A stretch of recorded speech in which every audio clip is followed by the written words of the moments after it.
So good morning. As we always do, we'll start with some introductions. We'll start with this row and work our way around the room. So, Nick Payne, Governor's Office.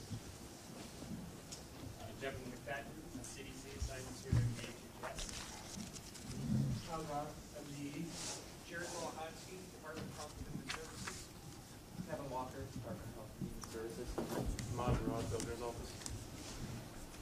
Tom Byrne, Michigan National Guard. Nick Lyon, Michigan Department of Health and Human Services.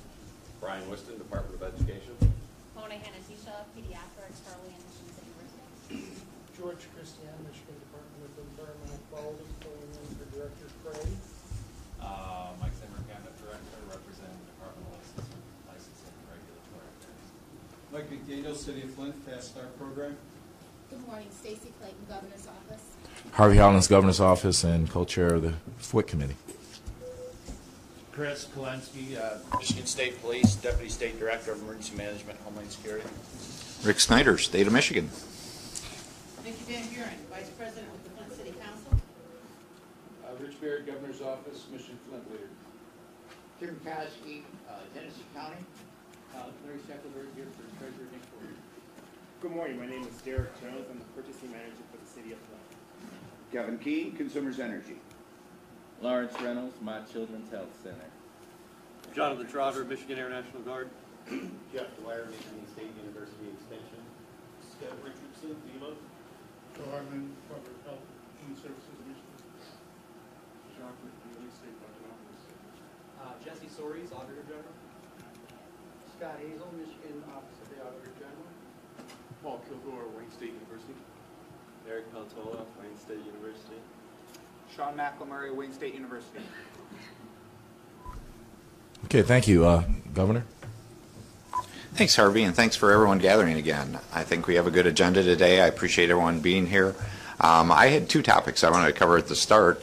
First of all, I wanted to say that you should have a sheet at each of your stations, your seats, and we did a handout with respect to the budget getting passed this week. So I was pleased to hear that Flint passed their budget. The City Council worked on their budget this week. We worked at ours at the State of Michigan, and it passed earlier this week. It will take about 2 weeks to be processed before I'll sign it. So it should be signed before the end of the month. But that will actually cause a release of significant resources for the effort here. And I'm pleased to say the legislature passed the budget as recommended. So this will free up essentially additional $160-some million of resources to help with the recovery. The total amount with the three supplementals would now add up to over $234 million. And so we wanted to give you a breakdown of those resources, and as I said, much of them can be used starting in this fiscal year as soon as I sign the budget. So that will be very effective and helpful. So I want to thank my partners in the legislature for those actions. Again, some people, and including me, wish we could have gone somewhat faster, but as a practical matter, it's gotten done now. So now we can get it signed and move forward. The second topic is one that deals with an important topic that we probably should talk about more often, that we don't deal with directly in this meeting, but is critically important. That's about jobs and economic development opportunities and giving a good career future for the people of Flint. Two things. One is there was a very good job fair that took place this week. Rich Baird was bringing me up to date on all the activities, but we actually had a number of employers from Livingston County actually have an interest about helping Flint residents go to work. And I want to thank the MTA for being a partner in terms of helping figure out transportation solutions to provide work opportunities. That literally this could apply to several hundred Flint residents in terms of having new job opportunities in Livingston County and having a good way to get there and back. To have a good career opportunity. So that's something we can build on. Longer term, one of the things we'd obviously like to see is those job opportunities right here in Flint. And we're continuing to work on that. And I'm pleased to report I had a great visit to Mott Community College on Monday of this week to see some of their skilled trade training programs. And it was very impressive, the activities they're doing. I went to their auto program and their CAD program. And they were able to take advantage of a program we created a year or so ago to provide equipment to our community colleges. We provided $50 million statewide. They won awards for over $3 million. And so they were able to show updated equipment. About half of that equipment has been bought and installed. and is giving them a significant step up in terms of resources, abilities to give the kids or young people or people going back for that next career an opportunity to learn new skills and be successful on the job. I thought it was wonderful as I talked to them. They were telling me that one of their challenges is even after several classes, before people even finish, they find people coming to try to hire these people away at anywhere from $20 to $30 an hour.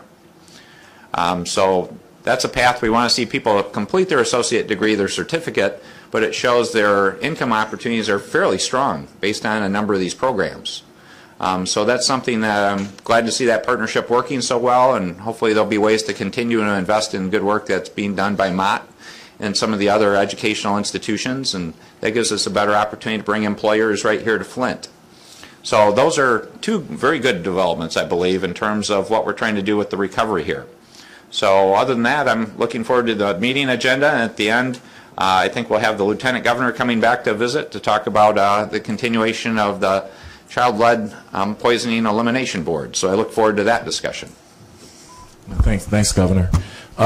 Seeing that the mayor's not here and Sylvester's not here, then the only city representative is Vice President of the Council, Vicki Van Buren. So do you have any comments on behalf of the city? Am I on? Okay. Yes, thank you for the opportunity. Before I forget, we were told last night that Sylvester Jones' father has passed away, so I think that's maybe why he is not here. But on the other hand, I do have good news. We had a council meeting. We voted our budget 7-1, and it was a little tough because we were facing about $36 million in deficit. But I think thanks to the hard work of our Finance Committee Chairperson, Scott Kincaid, and members of City Council, a balanced budget was presented last night and accepted. And it kind of comes down to every penny counts in our, at least in our budget. And a big thank you to the state for their support, that they were able to come in. We received a letter as to their assistance with helping us to remove that deficit, to help us also with the pipeline that's necessary for us to have. So I did mention it to the governor this morning. I appreciate what the state is doing, the Department of Treasury, and it just shows that if we continue to work together, we can deal with a lot of the issues that are facing us. It sometimes is very difficult, but I think we all want to succeed in this community, and we want to take care of our citizens. Thank you.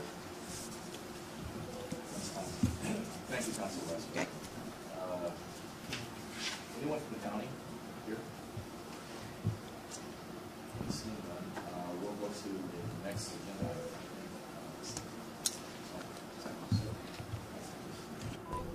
Oh, you did? Okay. All right. We have Mr. Jones, who is going to discuss a little bit about the RFP process that the city actually released regarding lead line replacement. So, Mr. Jones. Yes, good morning. Again, my name is Derek Jones, and I am the head of the purchasing department for the city of Flint. Currently, this is an exciting time for our purchasing department, whereas we have actually released our RFP for the replacement of water service lines. That release was done on May 27th. The information was posted on the city's webpage, along with an advertisement did go into the local newspaper announcing the actual opportunity for vendors to bid on this particular proposal. The city this week had the pre-proposal meeting. We had approximately 118 participants in that specific meeting. It was a meeting in which the city had an opportunity to clarify the RFP, and it was also an opportunity for vendors to ask questions as relates to the RFP. We did have a couple of issues in which we are currently investigating as it relates to some of the questions that were posed at this particular venue, and we are trying to make sure that we have a good response, and we will be posting an addendum hopefully no later than the end of the day as relates to some of those issues. It is the intent that the city has the vendors to submit their proposals by next Thursday. That information has to be submitted to the purchasing department by 3 o'clock, at which time we will begin to open those specific proposals and begin to disclose and also begin our analysis in reviewing those proposals. It is the intent that the city, once they have reviewed and made the recommendations for contractors to be selected, we do have a process that it does have to be approved through our city council, at which time, if it is approved, it will be forwarded to the RTAP committee for final approval. We are addressing some concerns as relates to communication plan to make sure that our residents are aware of specifically what we're doing. Hopefully, we'll be able to provide them with a timeline as relates to when contractors will begin the actual work, and so that they can be prepared as well, because I believe there is a portion of, once the construction is completed, they have a part to play as well to ensure that the installation has gone well. That's basically it as relates to the status of the RFP process. If there are any questions, I'll be glad to address them at this time, and if I cannot, I will make sure to note the question and make sure to get back with you in a timely manner. Okay, just technical information. So when you are done speaking, hit your button off. Typically, you are able to keep 4 lines open, but for some reason, there's only 1 line today per person. So go ahead.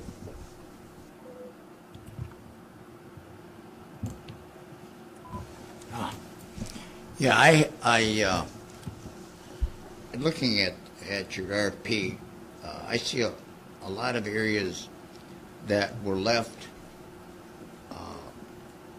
that as a contractor, which I was for several years, there's a lot of questions that every time there's a question in a bid proposal, it tends to make the price go up.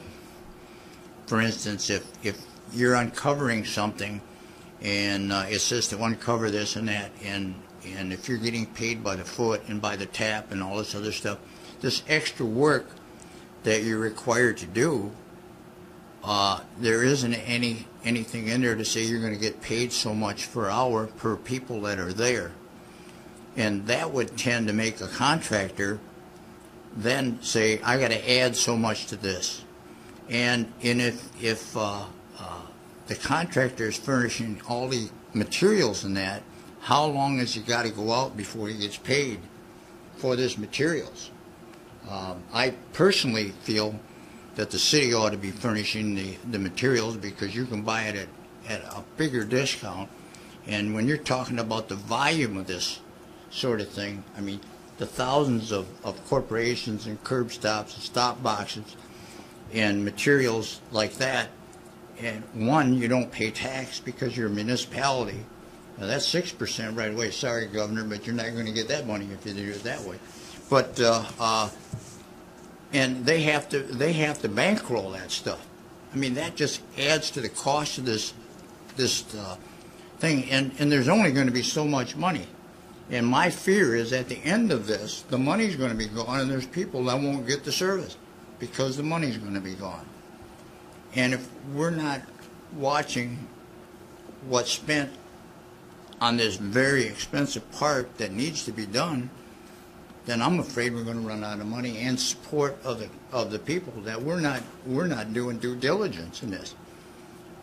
I know what all this stuff costs because of, like I say, I've been in this business for my whole life, and I've expressed that what the cost of each of these houses ought to cost, and I can only guess what it's going to come in, but I'd be willing to, I'm not a betting man, but I'd be willing to bet it's going to be substantially higher than I think the cost would be in other circumstances. So I really question some of the things that are in there and not in there. For instance, boring.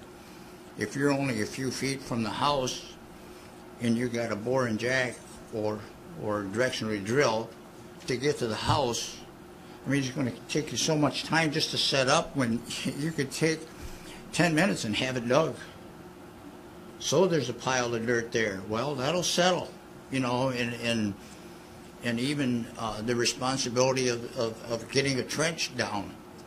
You're not going to be able to put the dirt back on the trench and level it like it says in there. It's impossible. You have to let the dirt settle back down unless you what's called spike the hole, spend time with water in making it settle down. There's a lot of things. If they got to spike those holes, I mean, that's another long process. You know, anytime you dig up in somebody's front yard, there's usually a mound there for, it depends on how much rain you get, but there's a mound there for a month or so. You know, and then once it settles down, then you level it off and seed it. That's why you never see a construction site that's done right away. There's just a lot of things in here that I'm afraid is going to end up costing a lot of extra money that I think could be eliminated. And I'm certainly, as I've said before, more than willing to sit down with ever and with anybody and give my opinion. I'm going to write a thing specifically on that. I got it about half done, so I'll forward it on. But I'm concerned.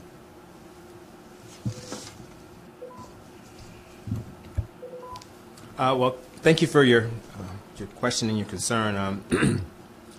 Yeah, there's a couple of things that I would like to, in my comments, kind of address some of your questions.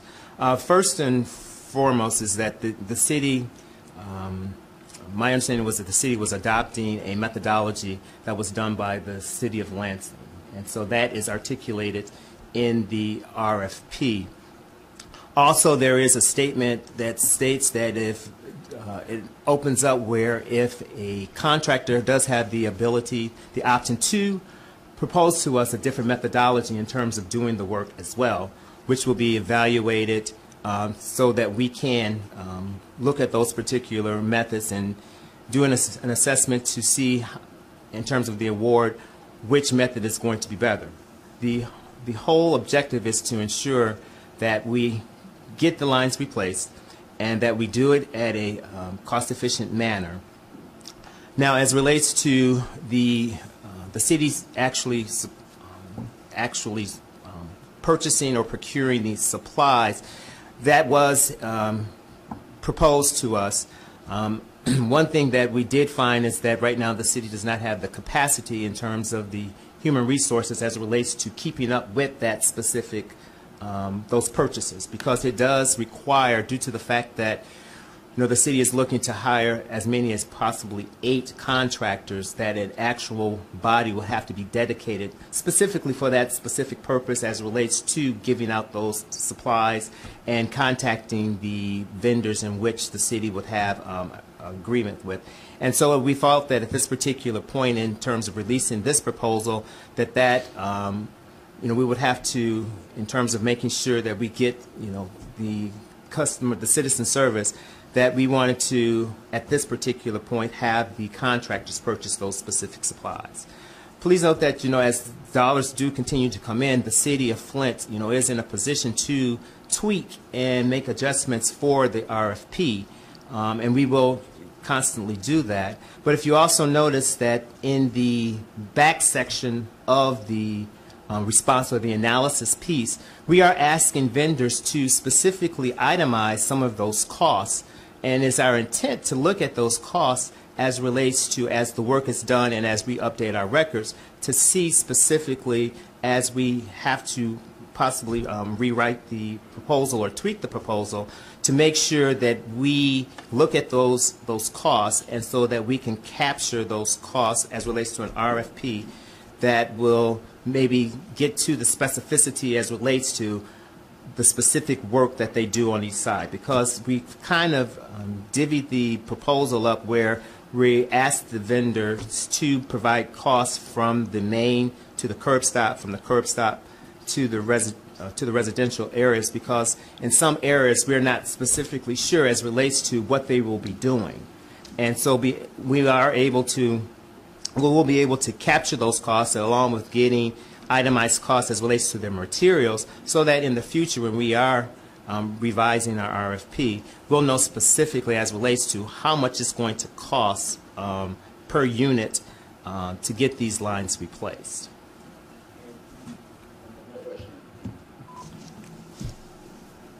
I'm interested why, or if you did look at the possibility of using the plastic pipes instead of copper. I firmly believe within 5 years everybody will be using plastic pipe, as we saw when the sewer line went from the other materials to plastic. It's just so much better and cheaper to use. Was there some reason, or because it is approved in many areas now? General McDaniels has a response to that. Thanks, Jim, for that question. As I think most people know, there was an offer of plastic piping to the city. When that was received, I think that was received in February. Had a chance to talk about it later than that. So I requested that a couple professors from MSU evaluate plastic versus copper. And I should have their evaluation this week. I should have it by now. I may have it by now, frankly. You know, I'm behind in my mail. So I probably have it, but it will be released in some form next week. Candidly, I was going to discuss it with DEQ first before we make it public. But my understanding is there are some concerns still with plastic pipe as service lines. I can't say any more than that because I don't have it yet. Certainly, using plastic piping for other purposes other than the 2-inch service lines is it can be a great alternative. But for the service lines specifically, it's my understanding that they have concerns. But I don't know those yet. I haven't seen the report. I will share it with you as soon as I can. Thanks. Any other questions? Okay, I think it's fair to say the city's going to do everything to save costs. So that's a good. I have one last comment on that. Yes, go ahead. So, and Jim, one other thing I just wanted to mention is this is the first time the city put this together, and so as Mr. Jones was indicating, we're trying to do a couple things there. The way that the pricing is at the back is specifically to address those kind of concerns. You know, you can't really use the pilot study as any sort of comparable, because in that case, you know, it was a totally different kind of contract. You know, it was cost plus materials. We were hopping around the city specifically to look at different locations. So that gave us some great data on the process, maybe not so much on the pricing. So as a result of that, we sort of started fresh. And it was with the understanding, as Mr. Jones indicated, that this was the first time that we were going to do it. In subsequent phases, of course, it will be different. It'll be different because the terms of the supplemental are different, but it'll also be different because of the experience that we gain doing this first phase of 400 to 500 houses. So I appreciate any comments and recommendations you have, and appreciate your patience as well. Thank you. Go ahead. There was one other thing that we had mentioned before, and I think it's overlooked in many cases, but in my experience as a public works commissioner and doing projects, there's one thing I always put in. I always let them know how long they were going to go between payment. My suggestion is, if you're going to make sure that these people know they're going to be paid, and my suggestion is with every 2 weeks, because they're bankrolling this thing one way or another. If you make sure that you can tell these people they will be paid within 2 weeks, you'll never have to look for a contractor. They will never leave you. Other than that, they have to make payroll, and if they got to make payroll, they have to do what they have to do in order to pay their people, and they may be there today and not tomorrow. But if you make sure that they know they're going to get paid every 2 weeks, they will be there. Mr. Jones, go ahead. If I may address that, yes, as part of the one of the addendums, it will have spell out specifically the payment terms as relates to this specific contract. That was addressed as well in the meeting on Wednesday, and we are in the process of putting together a boilerplate as relates to what the contract language will look at, and part of that is the payment terms as well. Okay, we have two subcommittee updates, and we'll start with the policy committee. Mr. Simmer. Sure. Thank you, Harvey. Hit your mic. Oh, you know what? I'm sorry, I skipped consumers. I do apologize, Mr. King. In the interest of kind of going through the agenda, you know, we're moving kind of fast. So, Mr. King from Consumers Energy, there's a presentation that Consumers has, and I think it'd be very interesting for everyone to hear. Mr. King. Thank you, Mr. Hollins. No harm, no foul. My name is Kevin Keene. I'm the Area Manager for Governmental and Public Affairs in Genesee and Livingston County. And I'm here to briefly discuss the coordination that the energy utility is providing to the City of Flint as the city embarks on the massive undertaking of mitigating the water service situation in the city. Became apparent to Consumers Energy early this year during the pilot program that there was going to be an intense amount of excavation that certainly had the probability of interacting with existing utility underground infrastructure. Damaging of that could create public safety concerns as well as unnecessary interruption of energy service to the citizens of the City of Flint. So we began very early on in coordinating with the statewide MISDIG program and local energy employees to assist the city as they prepared and undertook excavations in the pilot program.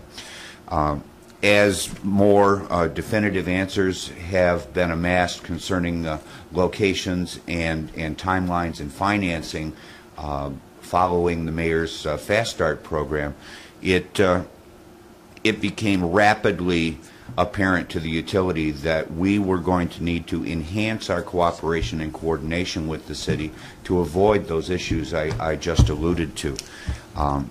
We have on our workforce, through a special arrangement with the Utility Workers Union of America, a group of employees who have been identified by the acronym of the project that they have undertaken.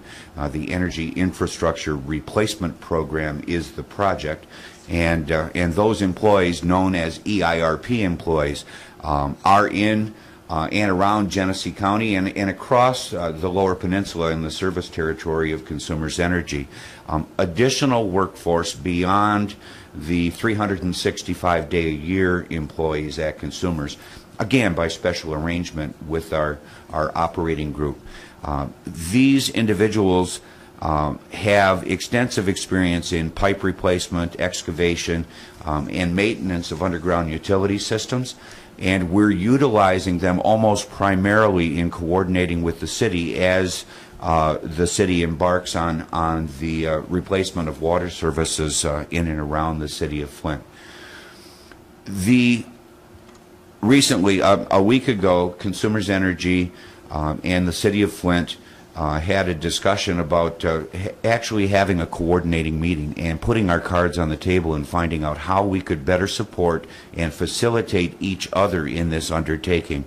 Mr. Jones, Madam Mayor, and all of the departments who are involved in the planning and scheduling, the engineering and design, the procurement, were part of that meeting, and it had some very significant and positive outcomes.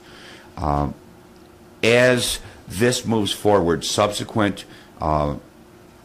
smaller groups are going to meet to make sure that the bits and pieces and the underlying segments of the process continue to be coordinated. The city is cooperating with the utility in utilizing the statewide MISDIG program for the identification and location of existing underground utilities.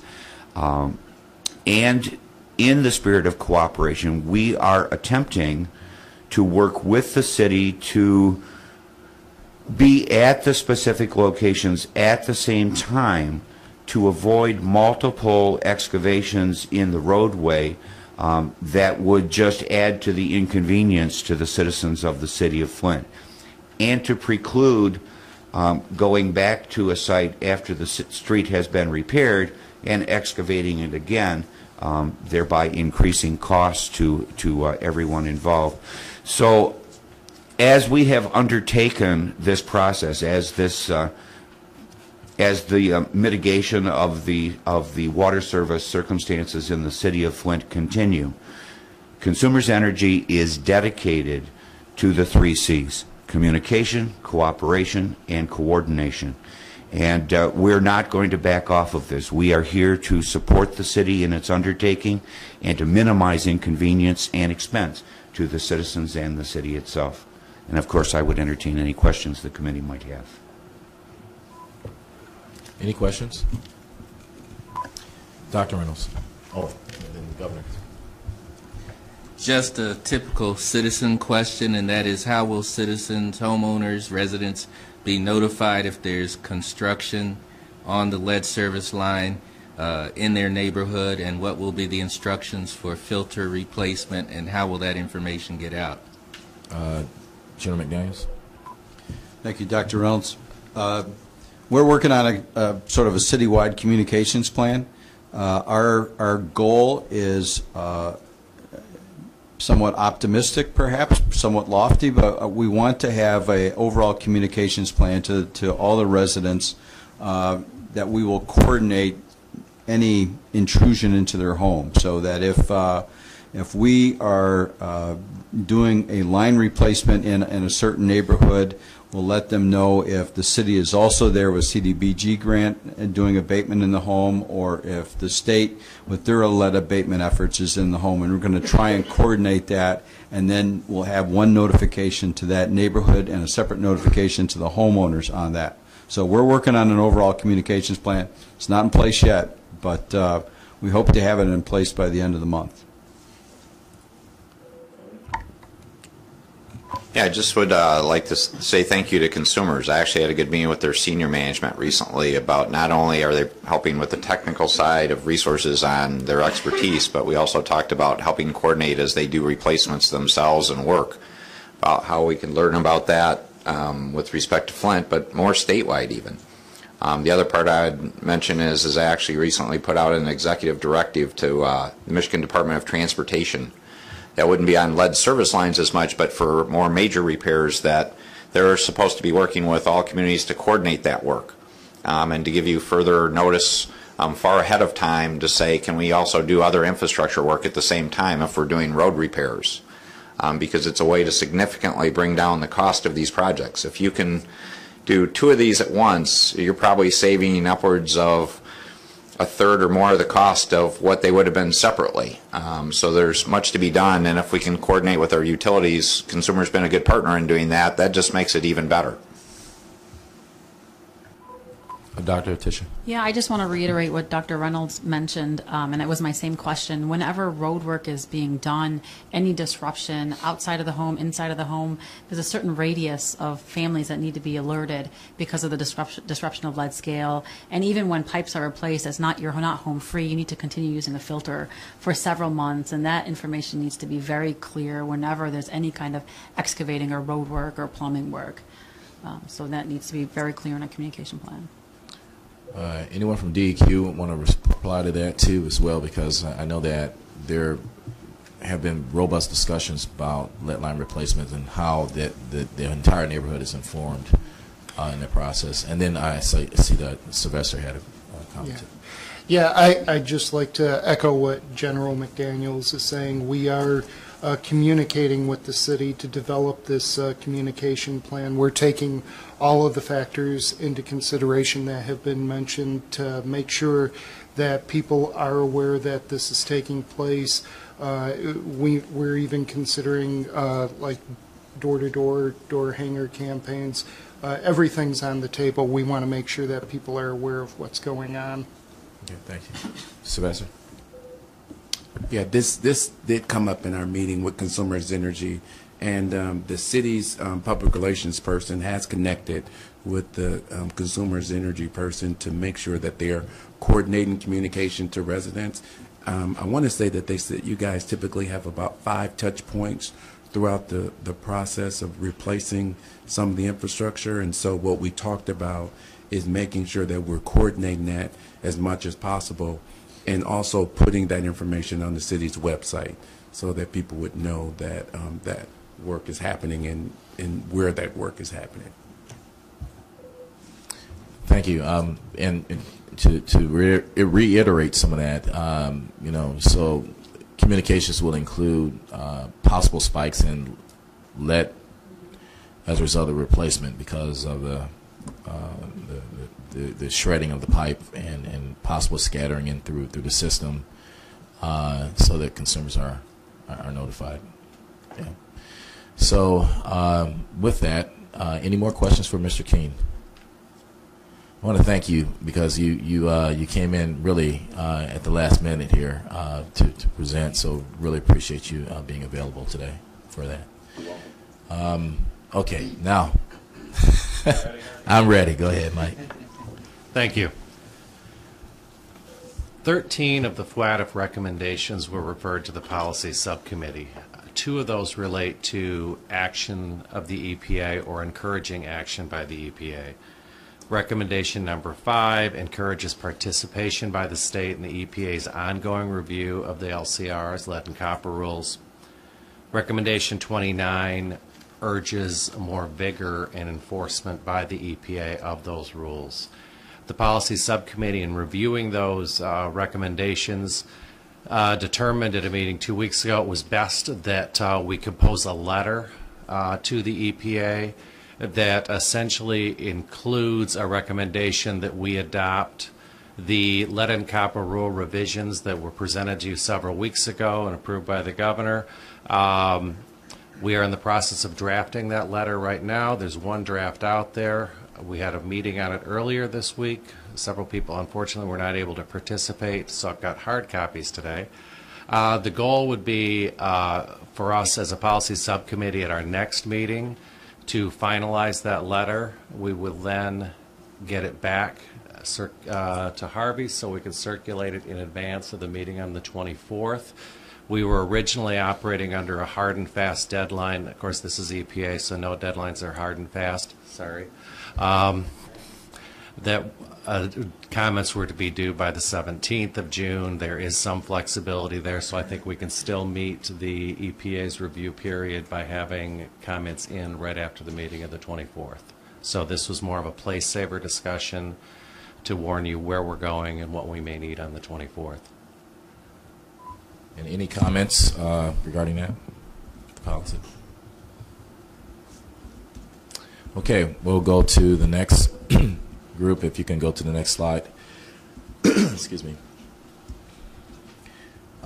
So one of the things we're finding as we talk to members in the community, and Cheryl, you might want to come up to one of the mics here that's available so we can have this discussion, is that we want to communicate success in terms of how things are progressing here in the city in a format that the residents can own and understand.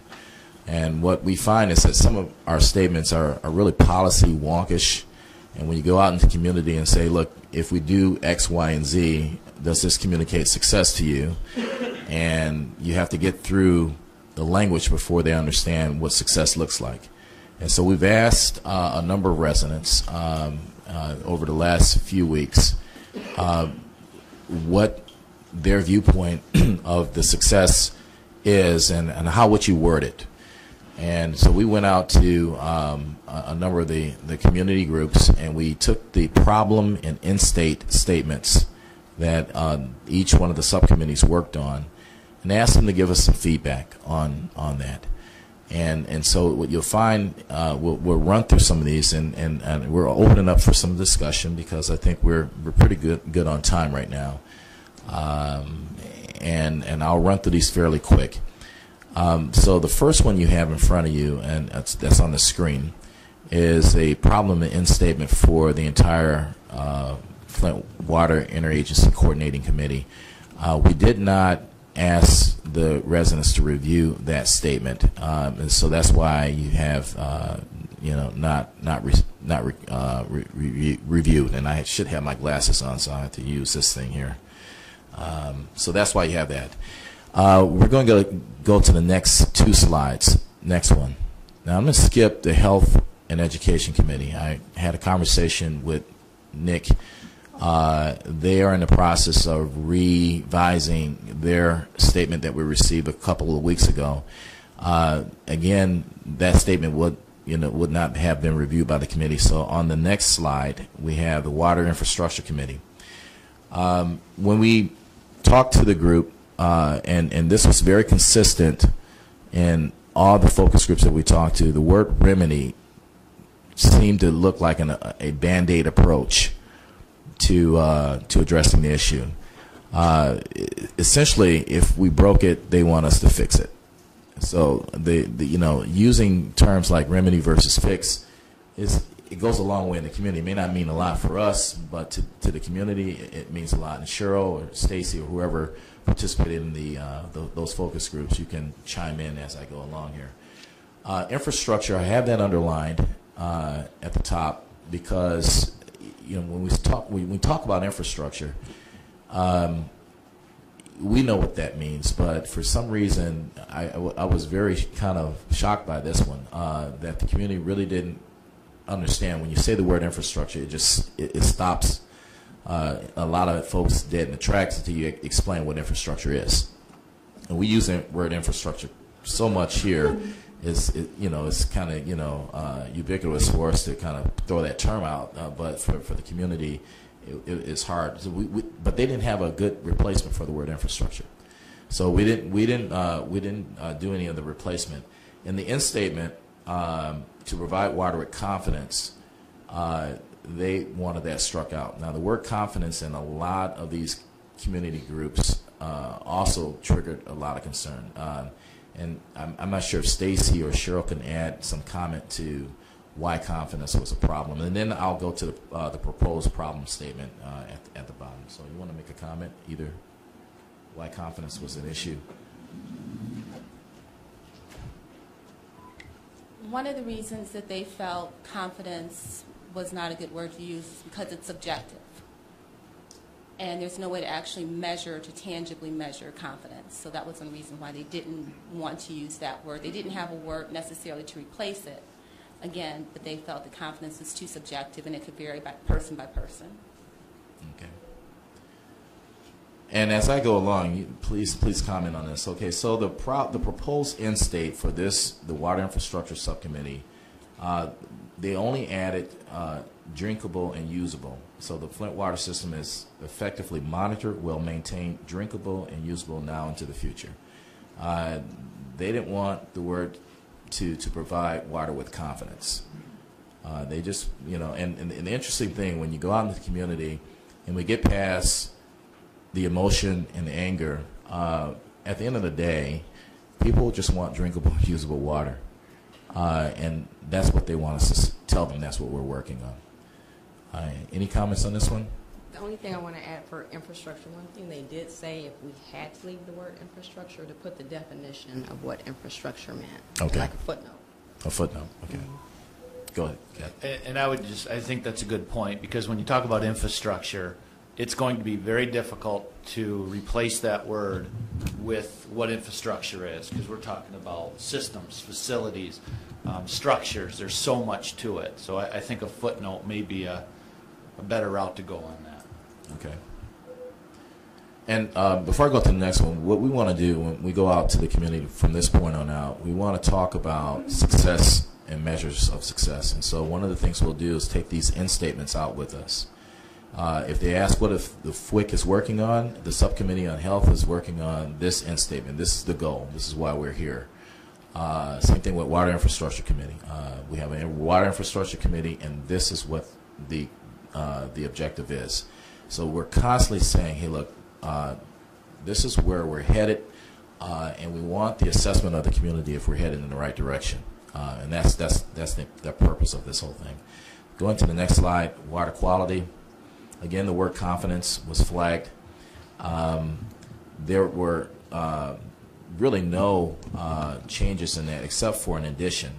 in the proposed end state, which now reads, according to the proposal from the community, is that the emergency order has been rescinded and additional safeguards are in place for Flint residents to assure drinking water quality testing for more than 1 year meets or exceeds the standard existing state and federal standards.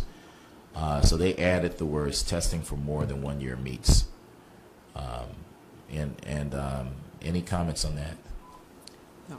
Doctor, go ahead, Cheryl. No, I was just going to say the reason why they wanted to add that is because, of course, testing is something that's really important to them. So they want to make sure that when it's done, that we really provided enough testing so that they're comfortable in using the drinking water. So. Okay, Dr. Sullivan. You actually have a seat right there with your mic, with the mic. I have to leave early, so I didn't want to be disruptive. All right. As part of the communication subcommittee, I'm confused about what groups we talk to. Okay.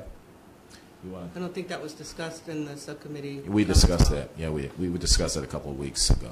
But go ahead, Cheryl. If I can remember them, we went to Job Corps, we went to Strive, we talked to some state employees that were also residents of the city of Flint. And the community group, was that the one, was that North Side? We were at the community group. Oh, we went to Christ Enrichment Center and spoke with a group, a very diverse group, because I specifically asked to make sure we had a diverse group at Christ Enrichment Center. Could we have a sort of, I don't know, some documentation of, just so that when residents say, I didn't hear about a meeting or I didn't know, so that we could say, okay, these are the groups of people that were spoken with, just so that we can document that or prove that?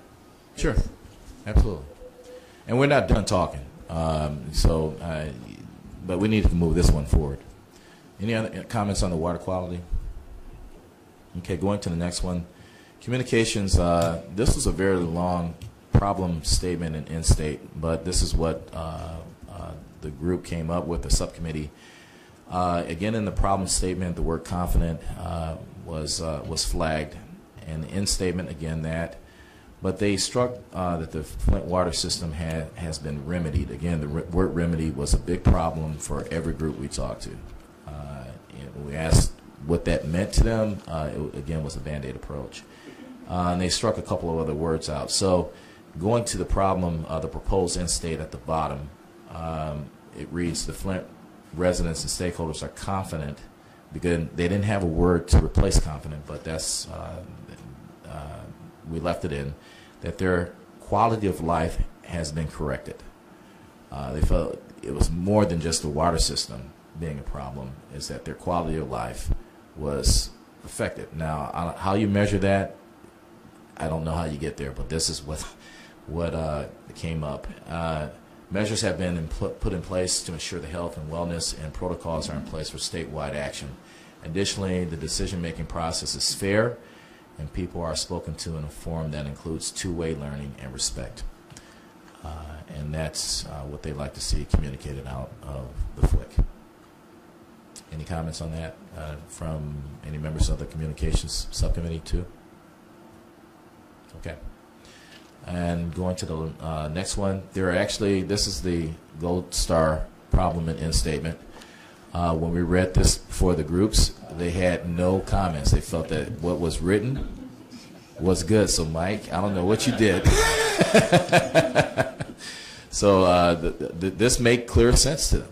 And we read, went over the policy committee's statements to all these groups we talked to, and they said this makes complete sense, and they own this one, which is a good thing. The final one is KWA. So here's the problem with KWA. If you ask the group, do you know what KWA is, or the Carolina Water Authority, I would say 80% of all the folks that we've talked to had no clue what KWA is. And it's going to be 80% of the room. Now, Cheryl, you correct me if I'm wrong. I mean, we all know what it is, but you'd be surprised that a lot of folks in the community have no clue of this new water pipeline that's coming in. Now, Dr. Atisha, I'm seeing her face frown, but I was shocked to find that out. We in a room of 40 people have asked, and these are folks who are working and educated, and asked, are you familiar with the Carolina Water Authority, or are you familiar with KWA? Only 3 hands out of 40 went up. And not only were, it was, again, that was diverse as well, because we had different age groups. I think it was all the way up to maybe from maybe 18 to age 30, 35.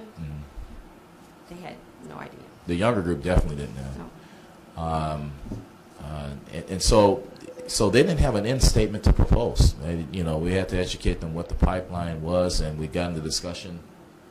They didn't have a problem statement, but the majority of the group didn't have any recommendations for any of this. So in the problem statement, they basically just struck the whole thing and says, how do you provide Flint with affordable drinking water, drinkable water rather. That was the problem statement that was they revised. They didn't like the problem statement as stated, and they didn't have a recommendation for an end state because they had no idea what that should look like.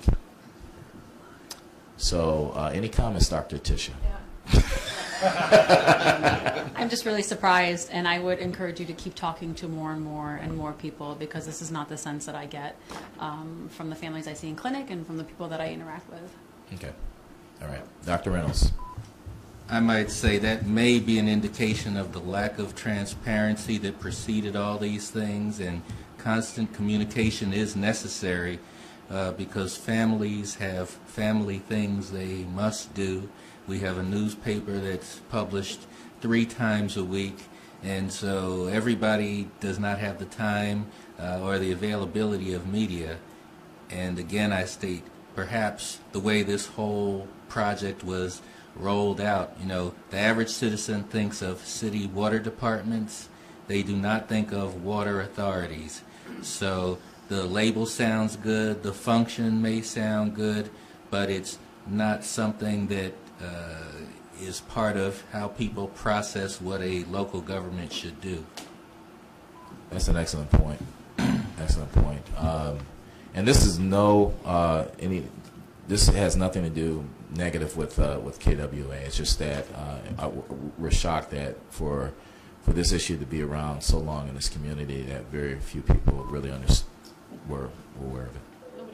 Might I add, I doubt if the average citizen knew that our previous mayor was on the board and our previous city council president, and exactly what the role is of the city representatives within the KWA. It's not the classic government function, accountability, and control structure that we've seen. Any other comments? Okay, so we're going to work with the KWA statement and the health and education statement because we need to get those out. I'd like to get those reviewed by the folks we're talking to. So I'm going to ask that health and education get us a statement that we can begin to circulate in the community by next week because there are other focus groups that we'll be dealing with. And so this is the work of the policy committee, and I think this gets us back on time. The next slide, we discussed last week the schedule for coming up with a proposal to the recommendations that the Flint Water Action Task Force sent the 44 proposals. And here's a schedule of the dates. If this is problematic for folks around the table, can you make comments now? If not, we're going to be pretty hardcore on meeting these dates. Mike? Not necessarily problematic. I just think we need to understand the scope. Okay. If we're reviewing the draft recommendations on all 44 at one meeting, we may want to stagger this. Right. Okay. All right. Now, some of the recommendations may be done faster than others. Communications subcommittee only has 3. Mike, how many do you have? More than 3. More than 3. So we may be able to stagger this as we go forward for the next meeting, for example. Any problems with the dates that we have up there? Dr. Reynolds? I'd love to be here with you on the 8th, but I won't. So where it says member review, is that just reviewing who's still participating and who is not? No, that's the general member foot committee review of all the recommendations. So for comments, so if you're not on the health and education subcommittee, this is an opportunity for you to make comments on those proposals. The other thing is that we can Skype you in, not unless you're on the island somewhere, Dr. Reynolds. On the 8th. I will not disclose, but it will be a different place. All right, good. And we can take written comments too as well.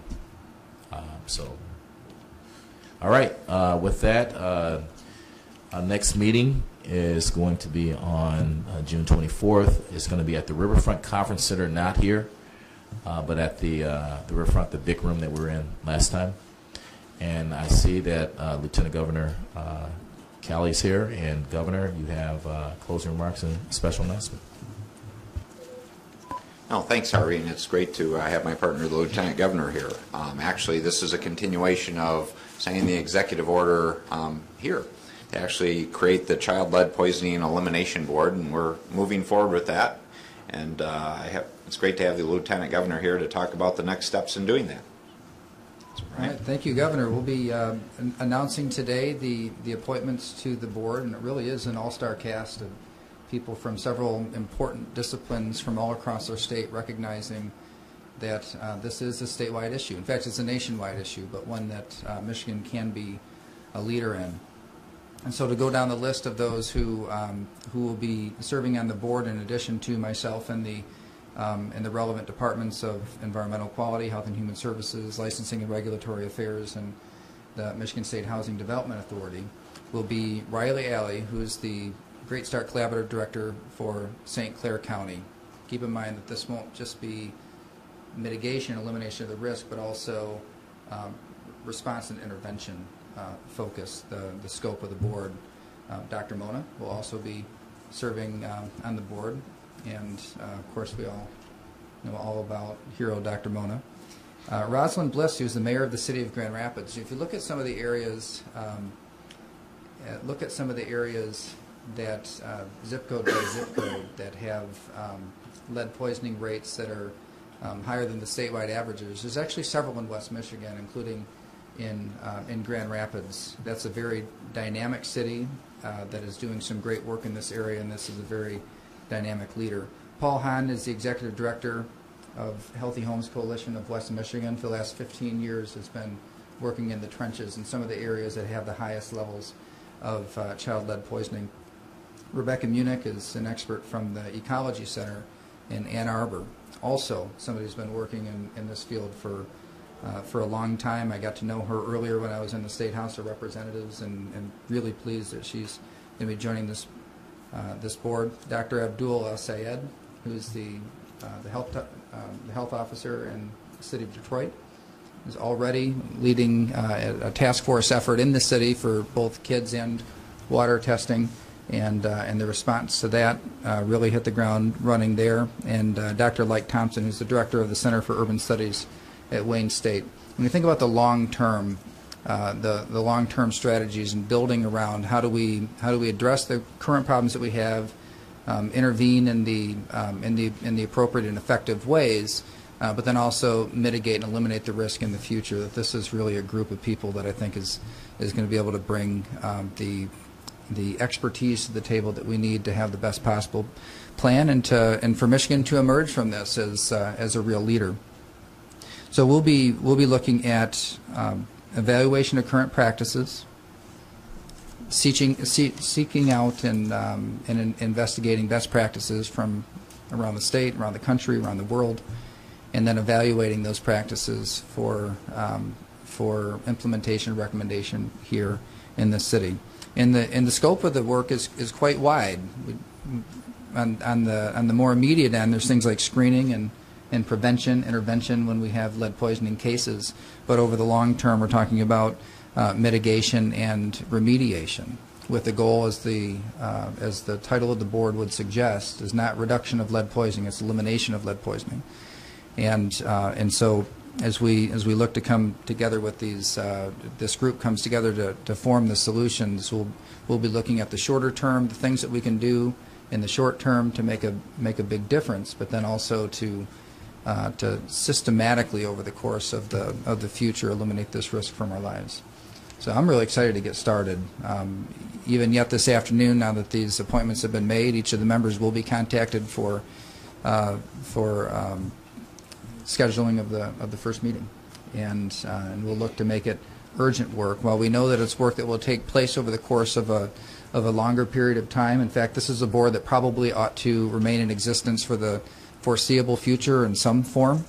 But this initial work of investigation and recommendations is something that I would foresee. And to give you an idea too, it's not the sort of thing where I would foresee it being a bunch of work and then a single report at a point in time. That this would be something where we will be making recommendations right along the way. And so as we find things that need to be improved, we won't wait for some arbitrary date in the future to move and try and make improvements on that.